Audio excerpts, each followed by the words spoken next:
Innovation fund क्या है और इनोवेशन फंड अभी क्यों जरूरी है, और इसके साथ बंधन का इनोवेशन फंड में ऐसा क्या खास है। तो चलिए इस वीडियो में हम जानेंगे इन सारे सवालों के जवाब बंधन म्यूचुअल फंड के एनएफओ प्रेजेंटेशन के साथ। तो चलिए वीडियो में आगे बढ़ते हैं। मेरा नाम है विनोद चौधरी।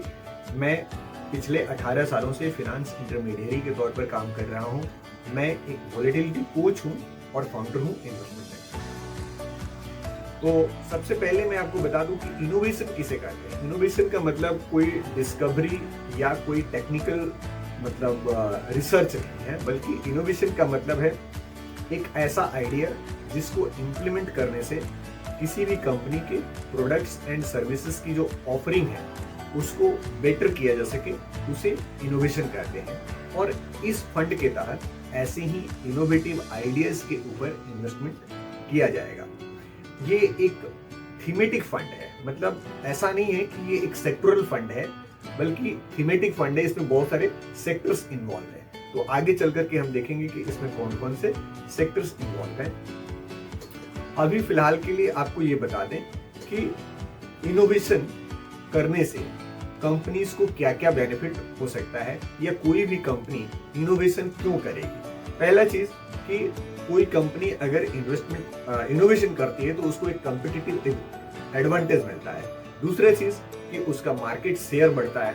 और तीसरा चीज कि उसका खुद का प्रोडक्टिविटी बढ़ता है, उसका इफिशियंसी लेवल बढ़ता है। और ये तीनों चीजें जब उस कंपनी में होती है तो उस कंपनी का रेवेन्यू बढ़ जाता है, उसका प्रॉफिट बढ़ जाता है। तो इसलिए कंपनियां इनोवेशन करना चाहती हैं।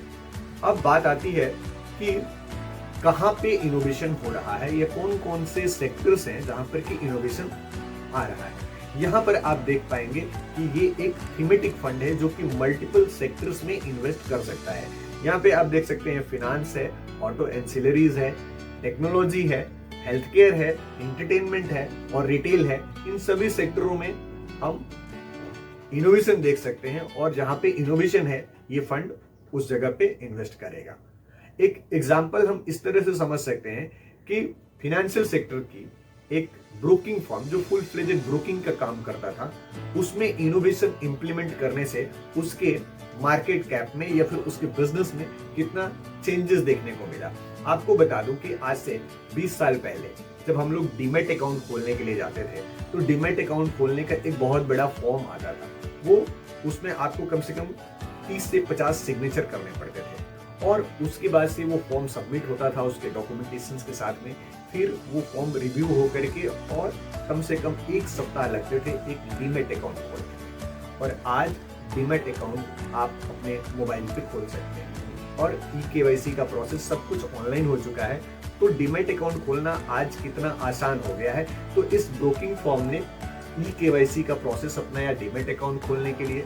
साथ ही साथ उसने जो उसका टिप्स देने का प्रोसेस था कि मतलब लोगों को सजेशन देना कि आप कौन से स्टॉक्स में खरीदेंगे, कौन से स्टॉक्स बेचेंगे, यहाँ पर उसने हाइपर इन्वेस्टमेंट एआई इंजन को अप्लाई किया। और उसकी बदौलत जो स्टॉक्स फ्यूचर में अच्छा करने वाले हैं उनका प्रिसाइज टिप्स ये ब्रोकिंग फर्म्स अपने इन्वेस्टर्स को दे पाती हैं। नॉट ओनली दैट, चैटबॉट की मदद से सोशल मीडिया में जो इन्वेस्टर्स हैं या जो उनके क्लाइंट्स हैं उनके साथ में वो कम्युनिकेट भी इजीली कर पा रहे हैं, और यूपीआई पेमेंट के थ्रू ऑनलाइन पेमेंट एक्सेप्ट कर पा रहे हैं। तो ये सारी चीजों के हो जाने से हमारे लिए लाइफ कितना आसान हो गया, और ब्रोकिंग फर्म के लिए बिजनेस करना कितना आसान हो गया। इसकी वजह से उस ब्रोकिंग फर्म का बिजनेस बढ़ा। अब आगे देखिए कि इनोवेशन अभी क्यों, मतलब ऐसा मार्केट में क्या खास है जिसकी वजह से अभी इनोवेशन फंड लाने की जरूरत है। आपको बता दूं कि भारत सरकार ने आज से पहले कभी भी इतना एग्रेसिव होकर के इनोवेशन को प्रमोट नहीं किया था। गवर्नमेंट एक तरफ पीएलआई स्कीम दे रही है जहां पर कि अगर आप इंडिया में कोई भी प्रोडक्शन करते हैं तो आपको प्रोडक्शन लिंक इंसेंटिव दिया जाएगा, और अगर आप इनोवेशन करते हैं तो अटल इनोवेशन मिशन के तहत आपको रिवॉर्ड्स दिया जा रहा है। और इसकी बदौलत क्या हुआ है कि 2015 में हमारा देश 81 रैंक पे था इनोवेशन के मामले में, वहां से सीधा 40 नंबर पे पहुंच गया। तो लगभग 40 अंकों की छलांग लगा चुका है अटल इनोवेशन मिशन के तहत हमारा देश। तो आइए जानते हैं कि अटल इनोवेशन मिशन क्या है।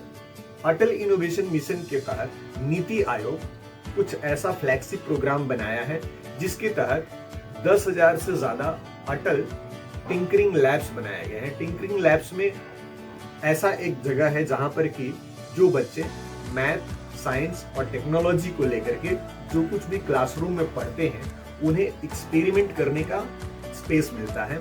और इसके तहत 72 ऐसे इंक्यूबेशन सेंटर बनाए गए हैं जहां पर कि स्टार्टअप्स को हर तरह का सपोर्ट दिया जाता है। और 3500 से ज्यादा स्टार्टअप्स को इसके तहत सपोर्ट किया जा सका है जिसमें 1000 से भी ज्यादा वुमेन एंटरप्रेन्योर्स को सपोर्ट किया गया है।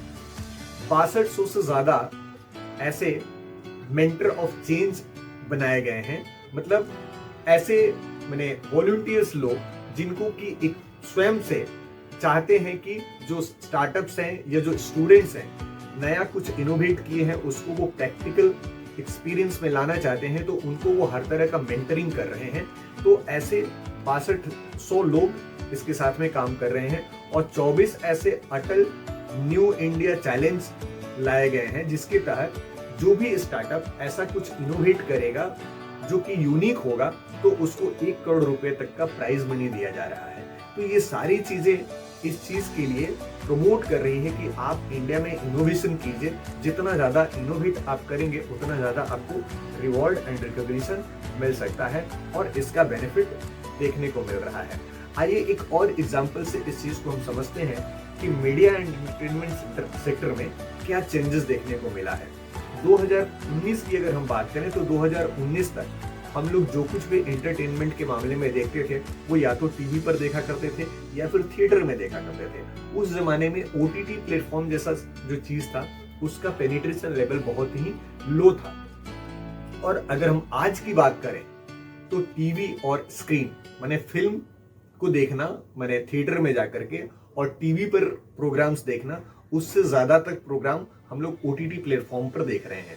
और यही वजह है कि 2011 से लेकर के 2023 के बीच में ओटीटी प्लेटफॉर्म्स के ओटीटी प्लेटफॉर्म मतलब आपको मैं बता दूं अमेज़न प्राइम, हुट या फिर हॉटस्टार जैसे जो ऐप है जिसके ऊपर हम लोग बहुत सारी मूवीज और वेब सीरीज देख रहे हैं, इनका सब्सक्राइबर बेस पिछले 12 सालों में 11 गुना बढ़ा है। तो ये चेंजेस इनोवेशन की वजह से हम लोगों को देखने को मिल रहा है।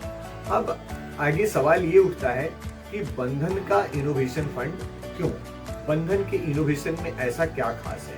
तो बंधन अपने इनोवेशन फंड में ऐसी कंपनीज को इंक्लूड करने जा रहा है जिनका ब्रांड स्ट्रॉन्ग है, हाई स्किल्ड एम्प्लॉइज हैं उनके पास में और उनका बिजनेस मॉडल नॉन लीनियर है और डिफरेंशिएटेड प्रोडक्ट्स एंड सर्विसेज है उनके पास में।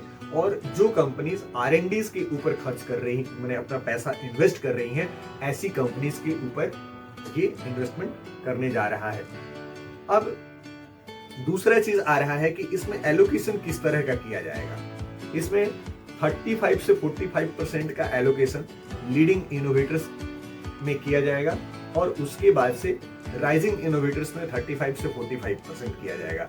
आपको बता दूं लीडिंग इनोवेटर की कैटेगरी में जो टेक कंपनीज है उनको कंसिडर किया जाएगा, जैसे कि TCS हो गया और इस तरह की कंपनीज में जो मैंने टेक्नोलॉजी से जुड़ी हुई है। और राइजिंग इनोवेटर्स में वो सारी कंपनीज आती है जो टेक्नोलॉजीज या फिर इनोवेशन की मदद से अपनी प्रोडक्ट्स एंड सर्विसेज के ऑफरिंग को इंप्रूव कर रही है, जैसे फाइनेंशियल सेक्टर की कंपनी हो सकती है या फिर कोई कंज्यूमर डिस्क्रिशनरी प्रोडक्ट से जुड़ी हुई कंपनी हो सकती है।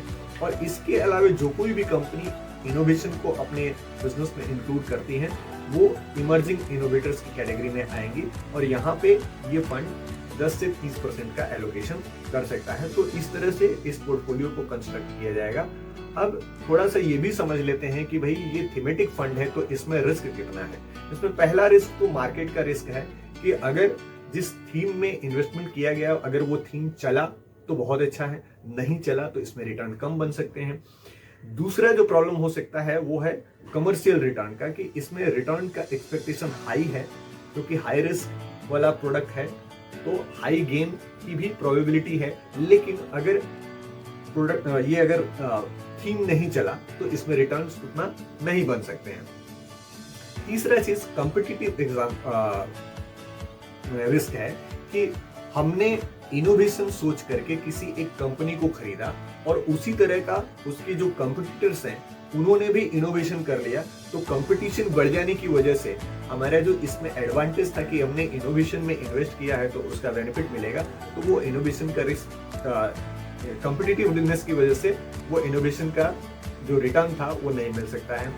और चौथा जो रिस्क है वो है फिनेंशियल रिस्क। कोई एक कंपनी R&D के ऊपर अगर ह्यूज खर्च करती है तो उसके लिए कैश प्रॉब्लम हो सकता है और उसका प्रॉफिटेबिलिटी कम हो सकती है। तो ये सारे रिस्क हैं, लेकिन इसके बावजूद भी अगर आपको लगता है कि ये एग्रेसिव बेट लेना आपके लिए सुटेबल है लॉन्ग टर्म के लिए, तो आप इसमें इन्वेस्ट कर सकते हैं। अब कैटेगरिकली अगर हम देखें तो इसमें कौन कौन से लोग इन्वेस्टमेंट कर सकते हैं। अगर ऐसा आप इन्वेस्टर हैं जो कि नया कुछ तलाश रहे हैं कि नया कुछ इन्वेस्टमेंट करना चाहिए जो इनोवेशन वाला चीज हो, तो आप इसमें इन्वेस्टमेंट कर सकते हैं। अगर आप पेशेंस इन्वेस्टर हैं कि आप धैर्य के साथ लंबे समय तक इन्वेस्टेड रह सकते हैं, तो आप इसमें इन्वेस्टमेंट कर सकते हैं। और अगर आप थीमेटिक इन्वेस्टर हैं और आप हाई रिस्क और हाई गेन की तलाश में हैं, तो भी आप इस फंड में इन्वेस्टमेंट कर सकते हैं। लेकिन इस तरह के फंड्स में 5% से ज्यादा का एलोकेशन का सलाह नहीं दिया जा सकता है, क्योंकि ये थीमेटिक फंड है, हाई रिस्क हाई गेन वाला फंड है। और मेरे इस वीडियो को इन्वेस्टमेंट की सजेशन न समझें, जस्ट ये एक इंफॉर्मेटिव वीडियो है जिसमें हम सारे इंफॉर्मेशन को आपके सामने प्रेजेंट कर रहे हैं। अब चलिए देखते हैं कि इसके फंड मैनेजर कौन है। इसके फंड मैनेजर है मिस्टर मनीष गुनवानी, जो 28 साल का एक्सपीरियंस रखते हैं और बंधन म्यूचुअल फंड ज्वाइन करने के पहले ये निपॉन म्यूचुअल फंड में CIO के तौर पर काम करते थे और वहां पे ये 120 करोड़ का AUM मैनेज करते थे। वहां पे चीफ इन्वेस्टमेंट ऑफिसर थे इक्विटी के, और उसके पहले ये डिप्टी CIO थे ICICI प्रूडेंशियल में, जहां पर कि 35,000 करोड़ का इक्विटी मैनेज करते थे। और इनके साथ में चूंकि ये एक ऐसा फंड है जहां पर कि ऑफशोर इक्विटी में भी इन्वेस्टमेंट किया जा सकता है, तो डेट और ओवरसीज फंड को मैनेज करने के लिए इनके साथ में ब्रजेश शाह और रितिका बेहरा हैं। और इस फंड में आप 500 रुपए भी इन्वेस्ट कर सकते हैं, 500 रुपए की SIP कर सकते हैं, 1000 रुपए का लमसम कर सकते हैं। और यहाँ पे एग्जिट लोड सिर्फ 30 दिनों का है और वो भी 50 पैसे का है। 1 महीने के बाद अगर आप इस फंड से एग्जिट करते हैं तो कोई एग्जिट लोड नहीं लगेगा।